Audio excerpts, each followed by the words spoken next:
Oramos a nuestro Dios. Señor, tu nombre es sobre todo nombre. No hay nadie como la persona de Jesucristo, que caminó sobre esta tierra siendo Dios mismo, vivió la vida perfecta que nosotros no podríamos haber vivido, murió en nuestro lugar, murió tomando el castigo que nos correspondía a nosotros, resucitó de entre los muertos, ascendió a la diestra del Padre, de aquel que creó todo el universo y que reina desde lo alto. Intercede por nosotros delante del Padre y regresará un día para juzgar a los vivos y a los muertos, y con Él, si somos de Él, reinaremos para siempre y para siempre. Así que te adoramos en esta mañana y te damos gracias por tu palabra santa, tu palabra inerrante, tu palabra poderosa. Pedimos que abras mentes, corazones, para poder recibir de las Sagradas Escrituras. En el nombre precioso de Jesús. Amén. Muy buenos días a todos. Si nos estás visitando, te damos la bienvenida. Invitamos a los niños a que pasen a su escuela dominical. Si tenés un bebé, también hay un lugar para las madres atrás, para que no sea una distracción para la reunión. Estamos estudiando el libro de Romanos. Seguimos con una serie de predicaciones del libro de Romanos. Muchos de ustedes tienen este señalador, así que pueden tenerlo a mano para ubicarse en el texto de hoy, que es Romanos 6 y 7. Específicamente vamos a mirar de esa sección, vamos a mirar el capítulo 6, del versículo 1 al 14, Romanos 6, 1 al 14.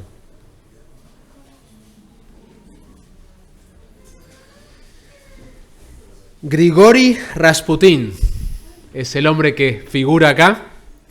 Fue un místico ruso con una gran influencia en los últimos días de la dinastía rusa Romanov, durante fines del siglo XIX, principios del siglo XX. Durante un tiempo él fue muy influyente del zar Nicolás II, que cometió muchas atrocidades en su momento. Se lo llamó el monje loco. Tenía un trasfondo de cristianismo ortodoxo, pero después entró en una secta, que la misma iglesia cristiana ortodoxa condenaba como una secta, donde practicaban orgías como una manera de llegar a Dios. Y tenía una reputación, como vemos en la imagen, de ser como una especie de sacerdote, pero tenía relaciones frecuentemente con muchas mujeres dentro de la aristocracia. Y él decía lo siguiente: se deben cometer los pecados más atroces porque Dios sentirá un mayor agrado al perdonar a los grandes pecadores. Él incentivaba, hasta animaba al zar, de que peca más porque entonces Dios se va a agradar en perdonar más. Pablo comienza en Romanos 6 haciendo esta pregunta: ¿qué diremos entonces?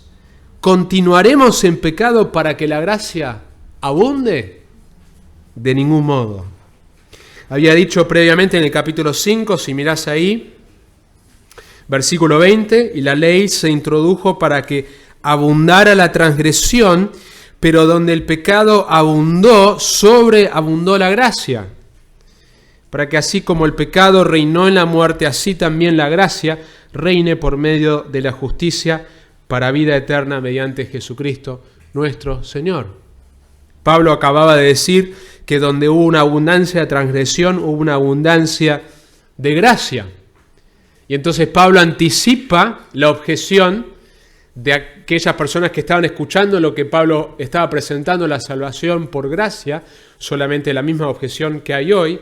Si vos decís que entonces que solo por gracia, que no hay que hacer nada, entonces vivamos como se nos antoja. Y esto es lo que Pablo está planteando. Entonces, ya que es por gracia, ya que no hay ninguna obra que nosotros podemos hacer ni debemos hacer para estar bien delante de Dios, ¿qué importa entonces cómo vivimos? Y esto es lo que él comienza preguntando. Y va a responder con una negativa, pero va a explicar por qué. dice que de ningún modo, versículo 2, nosotros que hemos muerto al pecado, ¿cómo viviremos aún en él? No podemos continuar en pecado para que la gracia abunde porque hemos muerto al pecado. Este va a ser el argumento que Pablo va a dar, ¿sí? No es simplemente, aunque esto es verdad, que nosotros al entender la gracia vivimos una vida de gratitud y por eso no pecamos de la manera que pecábamos antes, pero el argumento de Pablo va a ser va a ser que nosotros hemos muerto al pecado. Si mirás tu señalador, venimos resumiendo con una palabra cada una de las secciones de Romanos. Y dentro de esa sección tomamos un pasaje dentro de la sección, que es lo que vamos a mirar hoy en la prédica dentro de Romanos 6, 7, vemos una parte. Y la palabra clave para esta sección es santificación. Empezamos con Romanos 1, en la sección de los primeros versículos, justicia, que es el tema de Romanos, la justicia de Dios, ¿cómo la obtenemos? ¿Cómo obtenemos esta rectitud que Dios demanda, que no poseemos? Después miramos el tema de la perdición, de que todos estamos perdidos, todos estamos separados de Dios, tanto el religioso como el no religioso. Miramos el tema de la fe, Romanos 3, 21 a 4, 25, que la justificación, la justicia que nosotros no poseemos, Dios nos otorga esa justicia en Cristo, a través de la fe en Cristo. Y vimos la semana pasada el concepto de la imputación. Vimos que nosotros pertenecemos a uno de dos grupos. O estamos en Adán, estamos asociados con Adán, conectados con Adán, todos lo estamos en el momento de nacer. O nos hemos unido a Cristo. Estamos unidos a Adán y recibimos la muerte, que ya nacemos con esa inclinación hacia el pecado, la naturaleza caída y la condenación. O hemos creído en el Evangelio y hemos sido unidos a Cristo y la vida que Cristo nos da. Y la idea de la imputación es que se te acredita. Nosotros hemos sido acreditados con el pecado de Adán en el momento de nacer, que participamos de alguna manera en el pecado de Adán. Pero de la misma manera nosotros, al creer en Cristo, somos acreditados, se nos imputa, se nos otorga la justicia de Cristo. Esa es la idea de Romanos 5. Y hoy vamos a ver el tema de la santificación. Y venimos hablando de la justificación, que es un tema central al libro de Romanos. Pero una comparación por encima de la justificación y la santificación son actos distintos. Romanos 3, 21 al 5, 21.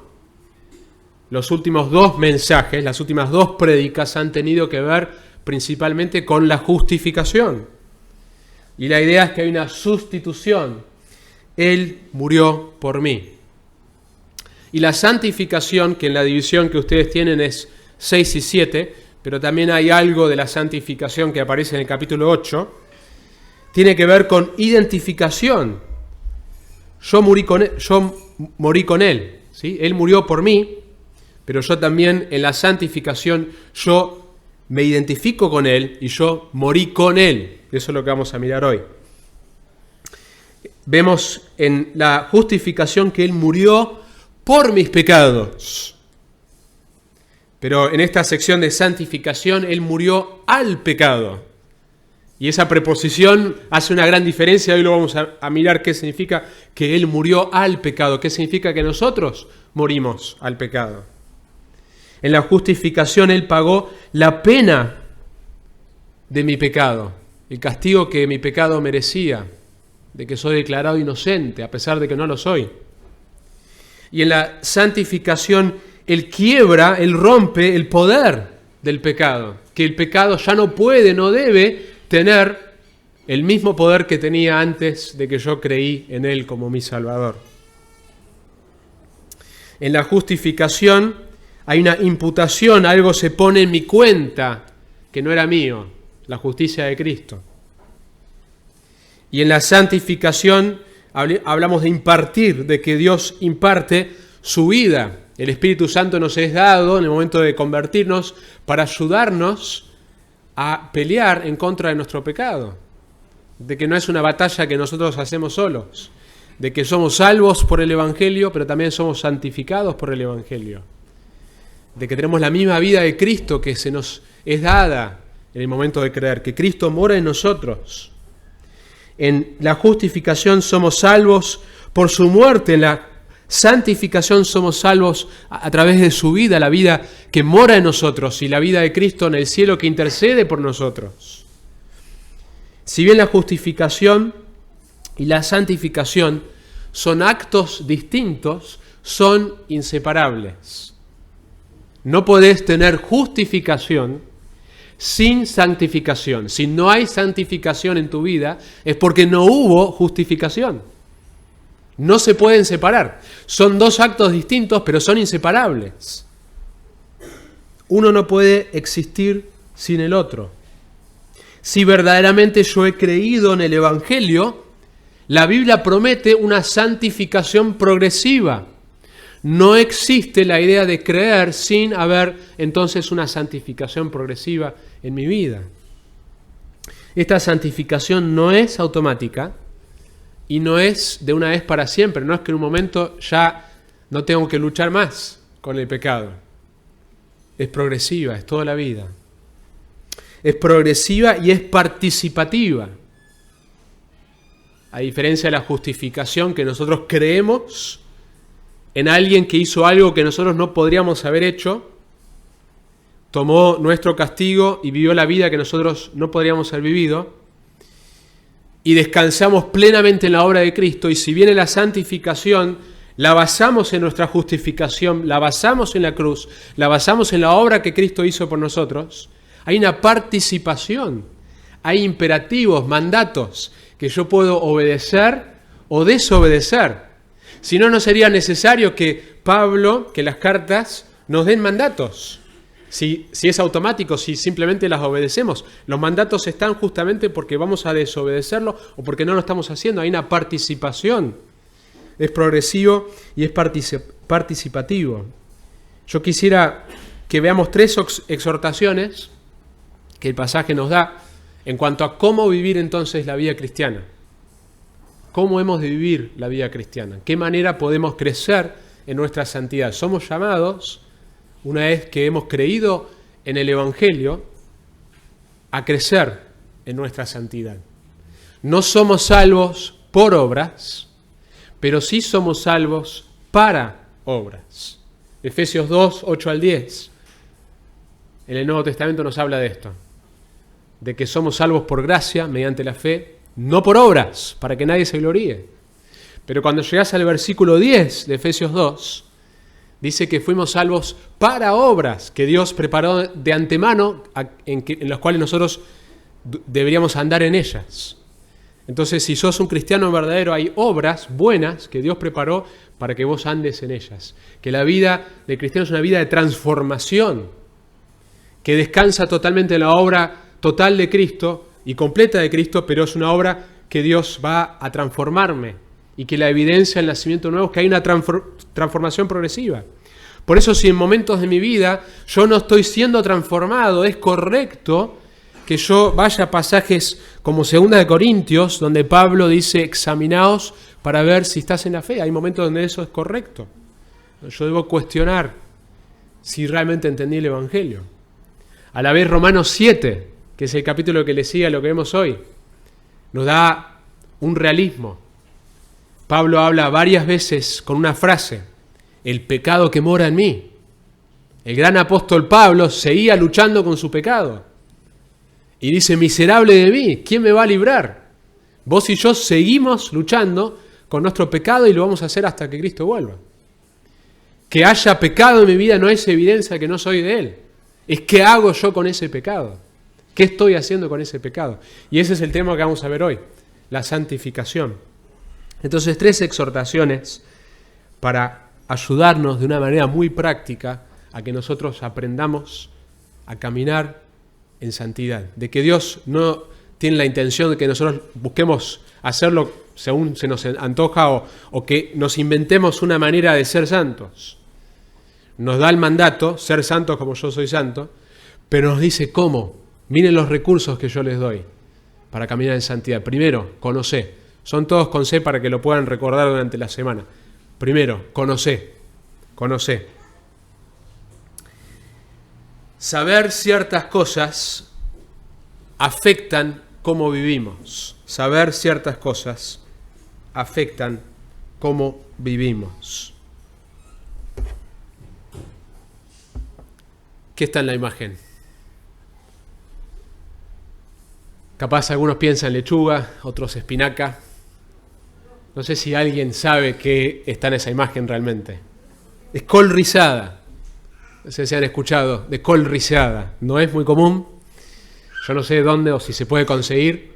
En casa, leyendo un libro hace un tiempo atrás, buscando armar unas dietas saludables que estábamos haciendo por un tiempo en casa, nos encontramos con esto que se llama col rizada, ¿sí?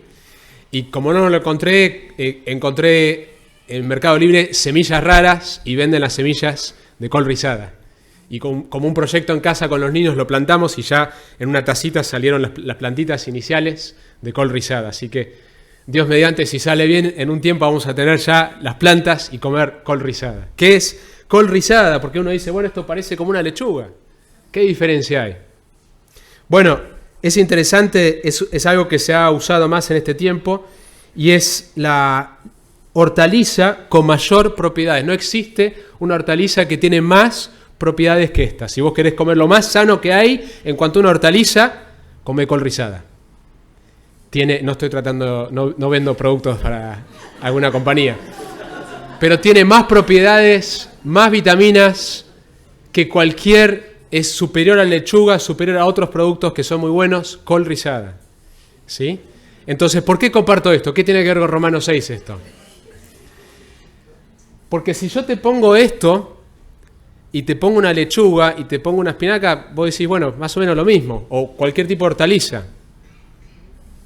Pero si yo te digo todas las propiedades que tiene esto, y te das cuenta que esto es más sano que cualquier otra hortaliza que existe en este momento, que se ha descubierto, vos vas a estar más motivado si estás interesado en cuidar tu salud, en comer este versus el otro. ¿Sí? Ahora, yo no puedo ver esas propiedades, es algo abstracto. Yo estoy confiando en que aquellos que saben, en autoridades que yo confío, me están diciendo que esto tiene estas propiedades, hasta cosas anticancerígenas, y estoy confiando en suficientes autoridades que son confiables, que realmente es así, que col rizada realmente tiene un efecto superior sobre mi salud que otras opciones. Entonces, ese conocimiento, que es abstracto, porque no lo puedo ver, simplemente veo algo que se parece a una lechuga, va a afectar cómo yo actúo. Si vos me ofrecés col rizada versus lechuga.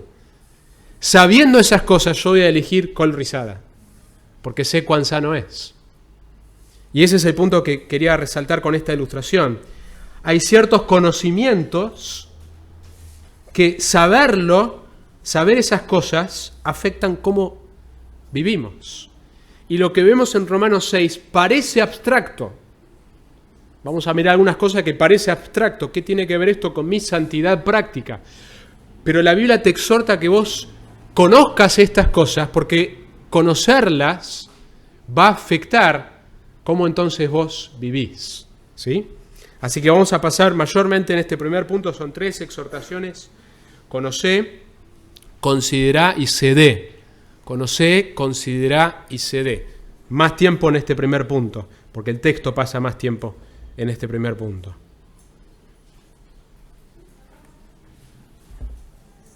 Fíjense en el versículo 3. Dice, ¿o no sabéis? Ahí está el concepto de conocer. ¿No te das cuenta que todos los que hemos sido bautizados en Cristo Jesús hemos sido bautizados en su muerte? Mire el versículo 6. Sabiendo esto, y va a describir qué es esto que sabemos, o que deberíamos saber. Versículo 9. Sabiendo que Cristo, y lo va a describir. Entonces la exhortación en esta primera parte es que necesitas para tu santidad uno de los recursos que Dios te da para que vos crezcas en pelear el pecado en tu vida. Necesitas conocer algunas cosas que Él te las va a dar. Lo primero es, si has creído en Cristo, has sido identificado con su muerte. Versículo 2 dice, ¿cómo viviremos aún en Él? ¿Cómo viviremos aún en el pecado? ¿Y qué dice previamente a eso? Nosotros que hemos muerto al pecado. Eso es lo primero que necesitamos entender. Que si hemos creído en Cristo, hemos sido identificados con su muerte. La pregunta es, ¿qué significa morir al pecado? Lo más probable es que lleva a la idea de que estamos muertos al daño del pecado. Por supuesto que en nuestra vida cristiana el pecado sigue ejerciendo daño. El pecado siempre trae consecuencias malas en nuestra vida, siempre produce muerte, separación, muerte en la Biblia tiene que ver con separación, siempre produce algo malo. Uno lo ve en la Biblia y uno debería poder verlo en la vida de uno mismo. Nunca trae algo bueno el pecado en nuestra vida. Entonces seguimos sufriendo el daño del pecado, pero no de la manera que sucedía antes de conocer a Cristo. La idea de morir al pecado, la idea de que estamos muertos al pecado, es una separación decisiva al pecado. Una separación del poder, del reinado del pecado en nuestra vida. Y vos necesitas saber eso. Necesitas saber que la Biblia dice que vos no estás más bajo ese poder. Que antes sí estabas bajo el poder del pecado. Toda persona sin Cristo está bajo el poder del pecado. Y cuando creemos en Cristo no estamos más bajo ese reino, bajo ese poder. Y quizás podés pensar en personas morales que vos conocés, que no están bajo el Evangelio, y vos lo mirás y decís, no parece que esta persona está bajo el reinado del pecado. Sí lo veo en esta persona que se emborracha cada semana. Sí lo veo en esta persona que vive una vida inmoral, pero no lo veo en esta persona moral. ¿Cómo es verdad que esta persona moral, buena, está bajo el reinado del pecado? La Biblia afirma que es verdad para cada persona que no está bajo el Evangelio. Y parte de esto tiene que ver con nuestra definición del pecado. A veces definimos el pecado como una transgresión, como desobedecer las leyes de Dios. Y eso es parte y es correcto definirlo de esa manera. Pero si solo lo definimos en esos términos, hay personas que uno puede mirar y dice, bueno, esta persona pareciera no estar bajo el reino del pecado. Y sin embargo no está bajo el Evangelio tampoco. Cuando entendemos que el pecado es más que esto, la Biblia habla que el pecado es errar el blanco establecido de Dios para el hombre, que es vivir para la gloria de Dios. Esa es una buena definición del pecado. No vivir para la gloria de Dios. Cada momento en tu día hoy que vos no estás viviendo o haciendo lo que estás haciendo para la gloria de Dios, hay dos opciones. O estás haciendo algo para la gloria de Dios, o no lo estás haciendo para su gloria. Tu propia gloria o otra cosa que te está motivando. Por eso debemos preguntarnos el por qué. ¿Por qué el religioso hace lo que hace? Y por eso la Biblia condena a aquellos que eran justos en sus propios ojos. La Biblia mira más profundo y por eso Jesús habla tan duro en contra de los fariseos, en contra del liderazgo religioso del día. Porque parecía que era una justicia, pero estaban podridos por adentro. Y por eso hacemos la pregunta del por qué. El pecado lo definimos en términos más completos cuando vemos cómo la Biblia lo define. Hay pecados que hasta un segmento importante de la sociedad nuestra lo ve como malo. El asesinato, la violación, el adulterio todavía en rasgos generales se considera como algo malo. Hay pecados que son menos evidentes como el egoísmo, el orgullo, la justicia propia. Hay acciones que la sociedad piensa que la Biblia dice que son erróneas y la Biblia no dice que son erróneas. El placer sexual dentro del matrimonio. Pocas personas entenderían que Dios está sonriendo ante el acto sexual de una pareja que está casada. Entonces hay confusión en cuanto a qué es realmente lo que la Biblia condena. Pero hay pecados que la Biblia muestra como pecados que directamente la sociedad no lo ve como pecado.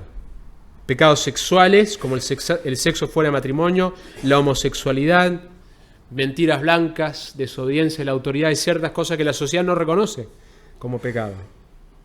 El punto es que la Biblia describe que estamos todos fuera del Evangelio, estamos todos fuera del Evangelio, bajo el reinado del pecado. En esa descripción más amplia que da la Biblia, de no vivir para su gloria, de que estamos viviendo para algún ídolo, ya sea nosotros mismos, para nuestra familia, pero algo que no es la gloria de Dios. Estamos muertos al pecado. En nuestra conversión se rompió un poder que estaba ahí. Necesitas conocer eso. Necesitas recordar eso.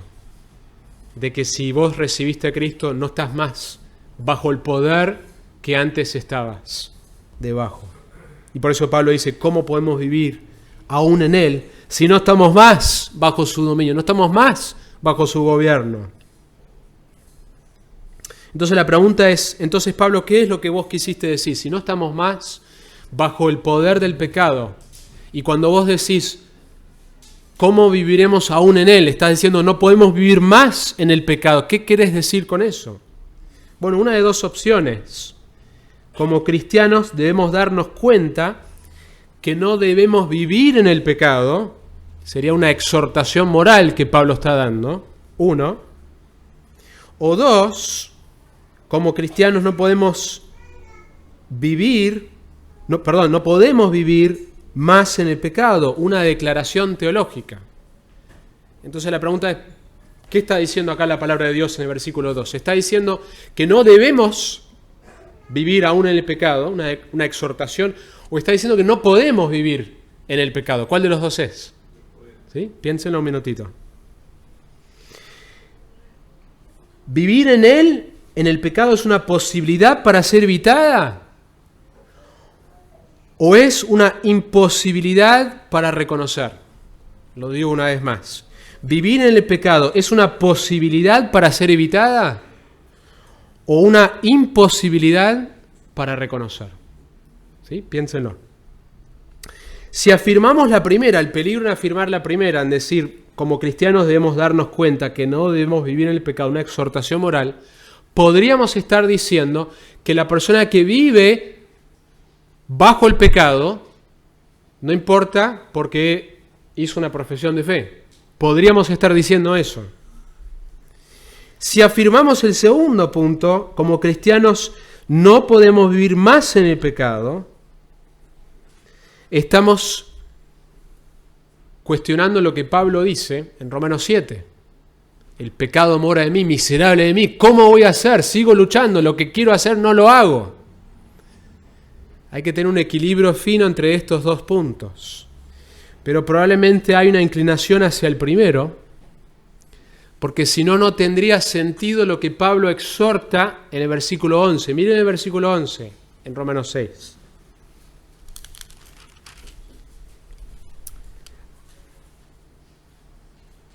Así también vosotros consideraos muertos para el pecado. Es una exhortación, ya la vamos a mirar. Versículo 12. Por tanto, otra exhortación. No reine el pecado en vuestro cuerpo mortal. Es una exhortación. Las exhortaciones no tendrían sentido si esto no es una posibilidad. Si no es una posibilidad que el cristiano verdadero por una etapa, por un tiempo, esté actuando como si estuviera bajo el poder del pecado, aunque no lo está, pero está viviendo de una manera que el pecado se está manifestando y hay cierto reinado por su manera de entregarse al pecado, no tendría sentido que Pablo exhorte y diga, no reine el pecado en vuestra vida.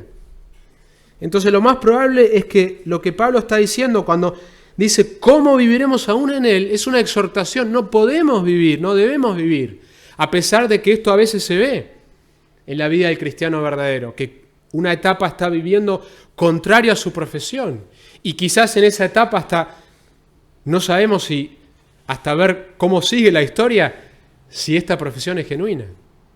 Pero un cristiano verdadero puede en etapas caer y vivir como si estuviera bajo el poder del pecado, a pesar de que no lo está. Ahora, si eso continúa, entonces ahí la Biblia dice, no hay ninguna manera que la Biblia pueda afirmar que tu profesión es genuina por tu manera de estar viviendo continuamente bajo el poder del pecado. Y creo que es importante mantener ese equilibrio que las Escrituras mantienen en ese tema, que a veces es conflictivo y hay posturas que se van a un extremo u otro. Versículo 3, el texto sigue: ¿O no sabéis que todos los que hemos sido bautizados en Cristo Jesús, hemos sido bautizados en su muerte? La palabra bautismo, algunos dicen que acá está hablando de la parte simbólica, porque la palabra bautismo significa sumergir, identificarse.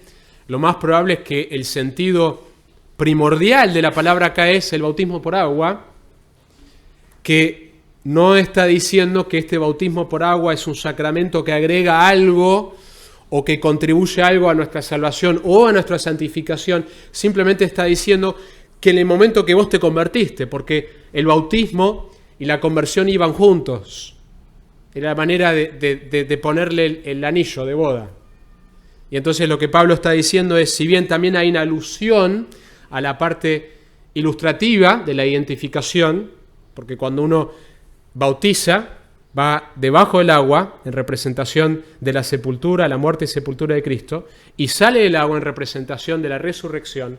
Eso probablemente es una alusión secundaria que el texto está haciendo, que la imagen del bautismo nos da, pero primordialmente está hablando de la conversión que se manifestó con esa declaración pública del bautismo por agua. El punto es, ¿no sabéis que todos los que hemos sido identificados con Cristo, que hemos creído en Cristo, bautizados en Cristo Jesús, hemos sido bautizados en su muerte? Gálatas 2:20, otro texto que nos habla de esta identificación que como cristianos tenemos con la muerte de Cristo. Con Cristo estoy juntamente crucificado, y ya no vivo yo, mas Cristo vive en mí. Y la vida que ahora vivo, la vivo por fe en el Hijo del hombre, el cual me amó y se entregó a sí mismo por mí. Gálatas 2:20. Versículo 5 lo explica más. Mira para abajo en el versículo 5. Porque si hemos sido unidos a Él en la semejanza de su muerte. Ahí está hablando de esta unión íntima que nosotros tenemos con la muerte de Cristo. Y este es el primer conocimiento, esta es la primera exhortación. Conocé esto, que si vos has creído en Cristo, vos fuiste identificado con la muerte de Cristo. Hay una identificación. En el momento que vos crees, estás asociado con la muerte de Cristo. Sé que eso es abstracto, suena abstracto, pero la Biblia presenta esta realidad espiritual, que algo ocurrió en el mundo espiritual cuando vos creíste. Tenés una identificación con la muerte, sepultura y resurrección de Cristo. La segunda cosa es que hemos sido identificados no solamente con la muerte de Cristo, sino también con su resurrección en el momento que hemos creído. Versículo 4, mira para atrás. Por tanto, hemos sido sepultados con Él por medio del bautismo para muerte, a fin de que como Cristo resucitó de entre los muertos por la gloria del Padre, así también nosotros andemos en novedad de vida. Versículo 4 y versículo 5 conecta no solamente nuestra unión con su muerte, sino también con su resurrección, pero lo conectan dos maneras. La conexión de la muerte con Cristo tiene que ver con que nosotros, así como Cristo murió, nosotros morimos al pecado. El pecado ya no tiene el poder que tenía antes. Pero también tenemos una conexión con la resurrección de Cristo en dos maneras. Mírenlo en el versículo 4. Primeramente, esta es la conexión que el texto hace con la manera en que hemos sido identificados con la resurrección de Cristo. Con la resurrección de Cristo. Así también nosotros andemos en novedad de vida. Hay una conexión presente con la resurrección de Cristo. Que cuando creímos, la idea es entonces una vida distinta. Que yo no esté siendo transformado más a la imagen de Cristo es una contradicción con la idea de ser un cristiano. Porque en el momento de creer, el propósito de Dios es que yo ande en una vida nueva, distinta. De modo que si alguno está en Cristo, nueva criatura es.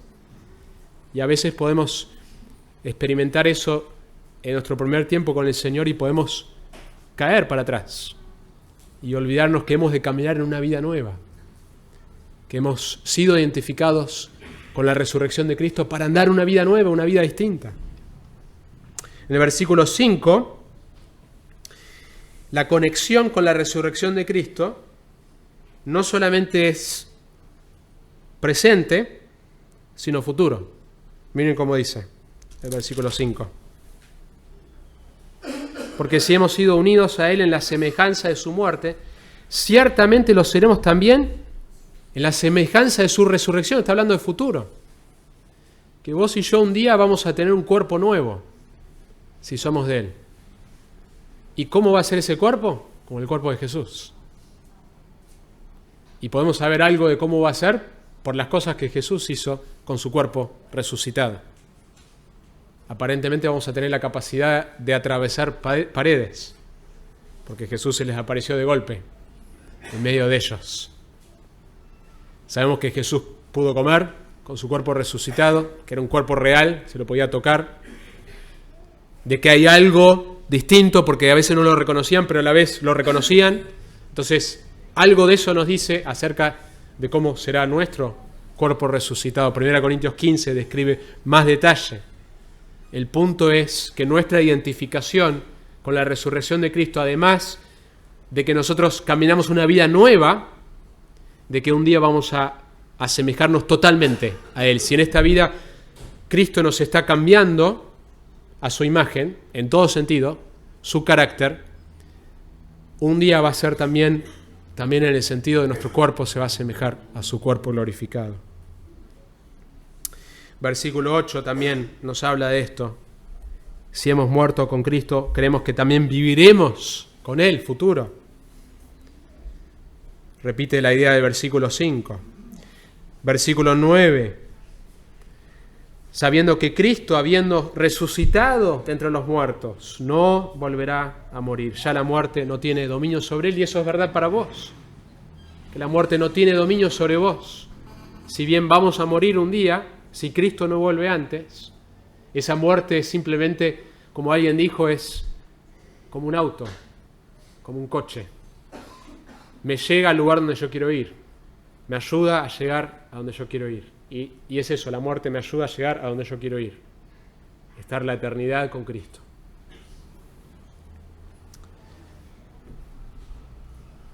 Versículo 10. Porque en cuanto Él murió al pecado de una vez para siempre, pero en cuanto vive para Dios. Entonces necesitamos conocer que hemos sido identificados en nuestra creencia. Cuando fuimos justificados, también fuimos identificados con la muerte, pero también con la resurrección de Cristo. Y tercero, la identificación con la muerte de Cristo significa que ya no somos esclavos al pecado, ya no somos esclavos. Mirá para atrás, versículo 6. Ya no somos esclavos al pecado. Sabiendo esto, que nuestro viejo hombre fue crucificado con Él, para que nuestro cuerpo de pecado fuera destruido, a fin de que ya no seamos esclavos del pecado. Entonces dice como tres cosas. Nuestro viejo hombre fue crucificado con Él. El viejo hombre describe quién éramos antes. Tenemos una identidad nueva que necesitamos recordar para que nuestro cuerpo fuera destruido. Algunos han tomado erróneamente esta palabra para decir entonces no pecamos más por este texto. Contrario a lo que Pablo dice en Romanos 7, el pecado sigue morando en mí.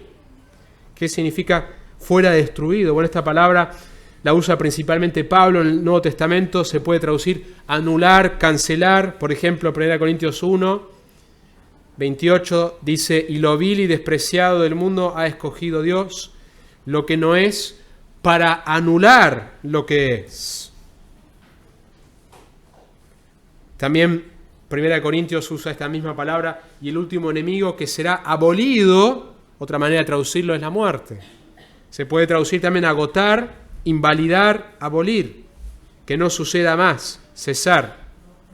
La idea es que ya no tiene poder, no tiene la capacidad de ejercer la influencia que ejercía antes.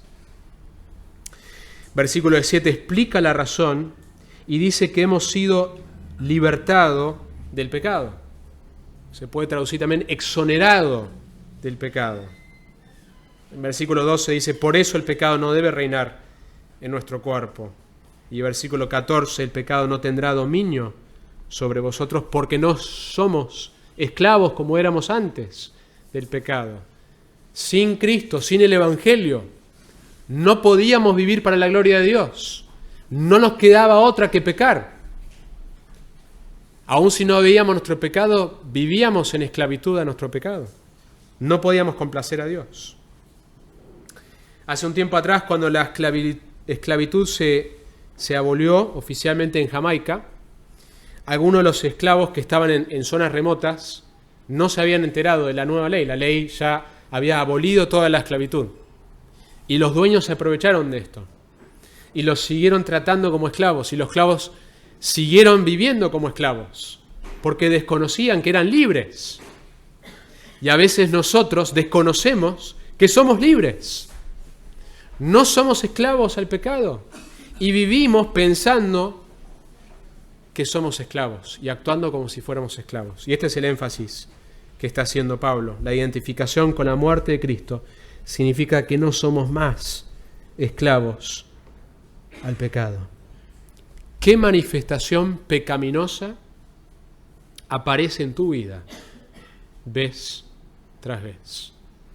Quizás para algunos es la lujuria, para otros es el orgullo, la pereza, el enojo, tu uso de tu boca, y esto se repite vez tras vez en tu vida. La Biblia dice que si vos has creído en Cristo, no sos esclavo. No vivas como un esclavo, no sos esclavo a ese pecado. Debajo de ese pecado específico está el pecado que mora en vos, con el cual vos y yo tenemos que luchar. Pero la realidad de las Escrituras de que no sos esclavo debería ayudarte a pelear en contra de ese pecado. Que cuando vos estás tentado y repetiste lo mismo por 10ª vez, recordá, yo no soy esclavo, no debo vivir como un esclavo. He sido identificado con la muerte de Cristo. Estoy muerto al pecado, ya no estoy más bajo su dominio. He sido identificado con su resurrección para caminar en una vida distinta. Y no soy más esclavo. Segunda cosa, considera. Entonces, primero, conocé. Segundo, considera. Versículo 11. Así también vosotros consideraos muertos para el pecado, pero vivos para Dios en Cristo Jesús. El Evangelio no es solamente lo que nos salva, sino también lo que nos santifica. Es un imperativo, un mandato. A la luz de todo este conocimiento, hace algo, apropiate de estas verdades. Considera la realidad de que vos estás muerto para el pecado y estás vivo para Dios en Cristo Jesús. Es interesante que vemos frases en la Biblia en cuanto a qué es lo que Cristo hizo con respecto al pecado. Cristo murió por mis pecados, pero también murió al pecado. De la misma manera yo entonces sé que fui perdonado y entonces también yo estoy muerto al pecado. Y debo considerar eso, considerarme muerto al pecado. La palabra se puede traducir imputar también, es poner en la cuenta de uno. Significa creer que lo que Dios dice en su palabra realmente es verdad para mi vida. Yo debo considerar. Es como si Dios te escribiera, una persona te escribe un cheque y el cheque lo tenés y ya está firmado y tiene un monto grande y vos lo mirás y sabés que tenés ese cheque y tenés el conocimiento, pero no haces nada con ese conocimiento. Cobrá el cheque, anda a cobrarlo. Esa es la idea del pasaje acá. A la luz de que vos conocés estas cosas, Apropiate de esas verdades. Considérate muerto al pecado. Cuando estoy tentado a pecar en esta semana, y lo voy a estar porque el pecado sigue morando dentro de mí, recordá esto: considérate muerto al pecado. Cobra ese cheque que ya está escrito y no vivas bajo su dominio. Número 3, cedé. Versículo 12 al 14. Por tanto, a la luz de todo lo que se dijo, no reine el pecado en vuestro cuerpo mortal. Es una contradicción. Si el pecado está reinando en mi vida, ya no estoy más bajo el dominio del pecado. Y necesito arrepentirme, necesito mirar esa contradicción. Si todavía estoy dejando que el pecado reine en mi vida, esta es la exhortación: no lo hagas. Nos dice Pablo, a la luz de todo lo que dijo, para que no obedezcáis sus lujurias. No sos esclavo al pecado, no tenés que obedecerlo más. Sos esclavo a Cristo, obedecelo a Cristo. Ahí la palabra lujurias es más que la lujuria sexual.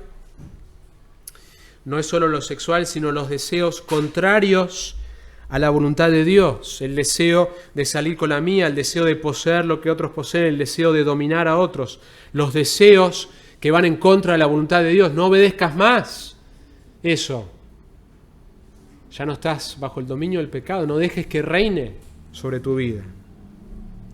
Y después menciona instrumentos. Versículo 13, ni presentéis los miembros de vuestro cuerpo al pecado como instrumentos de iniquidad, sino presentaos vosotros mismos a Dios como vivos de entre los muertos y vuestros miembros a Dios como instrumentos de justicia.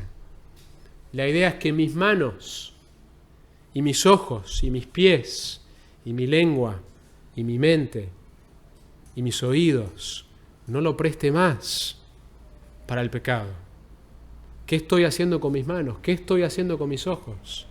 ¿Qué estoy haciendo con mis oídos? ¿Qué pongo adentro de mi mente? ¿Qué estoy dejando afectar mi corazón? Esos instrumentos no deben ser algo que yo entrego al pecado. Esa es la exhortación. No cedas al pecado, sino cede a Dios. Cede estos instrumentos. Cede en la mañana cuando vos te levantes y abras tu Biblia. Léela con un propósito. Cuando ores, ora con un propósito. De ceder tu día al Señor. Ceder tus manos, ceder tus ojos. Cada aspecto. Los instrumentos. No al pecado, sino a Él. Ese es el énfasis. La realidad es que no hay neutralidad en la vida espiritual. Si yo no estoy cediendo a los instrumentos de mi cuerpo, a Dios, estoy cediéndolos al pecado. No hay un punto intermedio. Bueno, yo no estoy tan entregado, pero por lo menos tampoco estoy haciendo... No existe eso. Si vos no estás siendo proactivo cada día en decir, acá estoy, Señor, quiero entregarme, y cuando caigo en el pecado rápidamente me vuelvo a entregar a Él, entonces vos estás cediendo de alguna manera que vos no ves porque el pecado es engañoso, de alguna manera que vos no podés ver, estás cediendo al pecado. No hay una opción intermedia, y eso es el gran engaño donde, bueno, yo no estoy tan entregado, pero tampoco estoy tan mal. O estás cediendo a Dios cada día, o estás cediendo al pecado. No hay neutralidad. Noten la razón final que da Pablo en el versículo 14.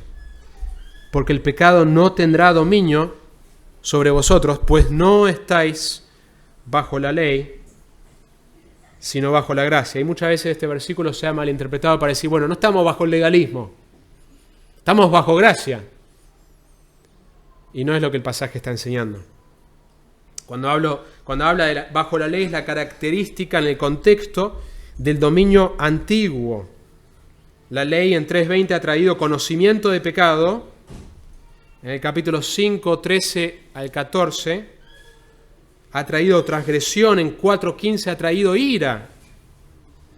La idea es un dominio que uno está bajo el poder del pecado, cuando uno está bajo la ley, y el otro es que uno está bajo el dominio de la gracia, cuando uno está bajo el Evangelio. Son dos dominios. El dominio antiguo, donde la ley, que no es mala en sí, que Pablo lo va a argumentar, pero la ley mostró mi pecaminosidad, y mostró mi necesidad para el Evangelio, y yo estaba bajo ese dominio que producía muerte, porque yo no podía salvarme por la ley, que ahora entonces estoy bajo la gracia.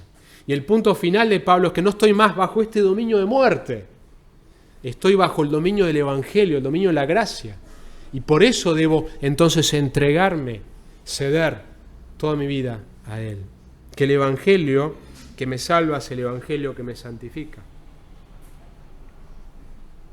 Estamos bajo la gracia justamente para poder derrotar el pecado. ¿Recuerdan cómo comenzó el texto? ¿Qué diremos entonces? ¿Continuaremos en pecado para que la gracia abunde? De ninguna manera. Cambiamos de dominio, de estar bajo el dominio del pecado, del reinado del pecado, ahora estamos muertos a ese dominio, al dominio de la gracia, no para vivir en pecado, sino todo lo contrario. La gracia es lo que me ayuda a vivir en santidad. Estamos bajo gracia justamente para poder derrotar el pecado. No hay otra manera. Si vos intentás derrotar el pecado sin utilizar los recursos de la gracia, vas a fracasar. Si tratás de derrotar el pecado con tus propios instrumentos, con tu propia ingeniosidad, vas a fracasar. Si intentás derrotar el pecado fuera del Evangelio, vas a fracasar. Es el Evangelio, los recursos del Evangelio, en los cuales yo puedo entonces derrotar el pecado de mi vida, que me libra del poder del pecado. Solo el poder del Evangelio nos libra de otro poder, que es el poder del pecado en mi vida. No es esfuerzo humano, no es legalismo, no es intentar obedecer a Dios, no es intentar, no me voy a enojar más. Vas a fracasar. Es recordar estas cosas que Dios dice acerca de vos, conocé. Es considerarte muerto al pecado y es ceder tus instrumentos de tu cuerpo, tu mente, tu corazón, tus manos, tus ojos, a la voluntad de Dios, a Cristo que murió por vos. Tampoco es negar nuestra responsabilidad, nuestra santidad no es automática. Bueno, entonces no tengo que hacer nada. Por algo están los imperativos. No dejes que el pecado reine en tu vida. El tema no es que no hago nada, sino cómo lo hago. ¿Cómo lo hago? Lo hago dependiendo, me esfuerzo, pero no en mis propias fortalezas ni recursos, dependiendo del poder del Espíritu Santo, dependiendo de los recursos de la gracia. Hay mandatos reales, hay una batalla para pelear. El puritano Jeremy Burroughs del siglo XVII dijo lo siguiente: a partir de Cristo, como desde una fuente fluye la santificación en las almas de los santos. Su santificación no viene tanto de su lucha o de sus intentos o votos o resoluciones, sino que fluye por su unión a Él. Otro autor dice: no debemos cerrar nuestras bocas a esta fuente de santificación, sino debemos beber continuamente de ella. Bebé continuamente de la fuente de la gracia de Cristo para tu santificación. Conocé, considerá, cede. Vamos a orar.